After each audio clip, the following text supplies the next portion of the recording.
महायुतीमध्ये समन्वय बैठकीमध्ये अंतर्गत वादावर चर्चा झाली। रखडलेलं महामंडळ वाटप त्याचबरोबर जिल्हा नियोजन निधी संदर्भात सुद्धा आढावा घेतला गेला।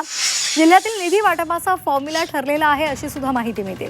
15 दिवसात महामंडळ वाटपावर शिक्कामोर्तब होणार अशी ही माहिती मिळते।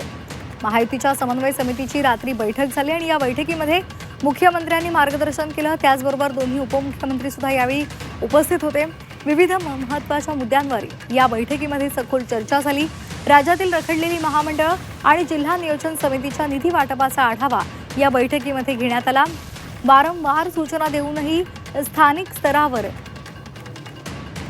पक्षांमध्ये अंतर्गत जी धुसफूस सुरू आहे त्यामुळे स्वतः मुख्यमंत्र्यांनी सर्व प्रमुख नेत्यांना मतभेद टाळा अशा सूचना केल्या आहेत। बैठकीत ठरल्यानुसार ज्या जिल्ह्यांमध्ये निधी वाटपावरून महायुतीतले घटक पक्ष यांच्यामध्ये मतभेद उद्भवतील तिथे सर्वप्रथम विभागीय आयुक्तांकडून तोडगा काढण्याचा प्रयत्न केला जाईल।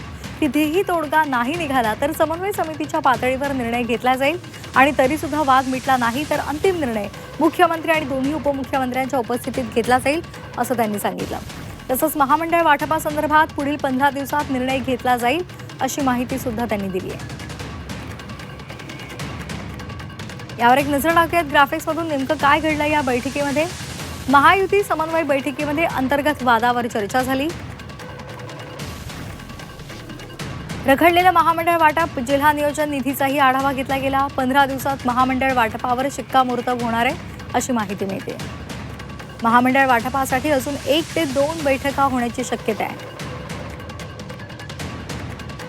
जिल्हा नियोजन निधी वाटपाचा फॉर्म्युला ठरलाय।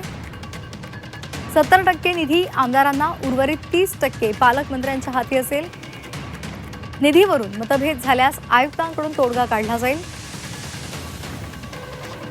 इथे तोडगा निघाला नाही तर मुख्यमंत्री आणि उपमुख्यमंत्र्यांच्या पातळीवर निर्णय घेतला जाईल। स्थानिक पातळीवर समन्वय ठेवा अशा सूचना सुद्धा केल्या गेल्या आहेत। महायुतीमध्ये एकमेकांवर टीका टाळा असे निर्देशही दिलेत।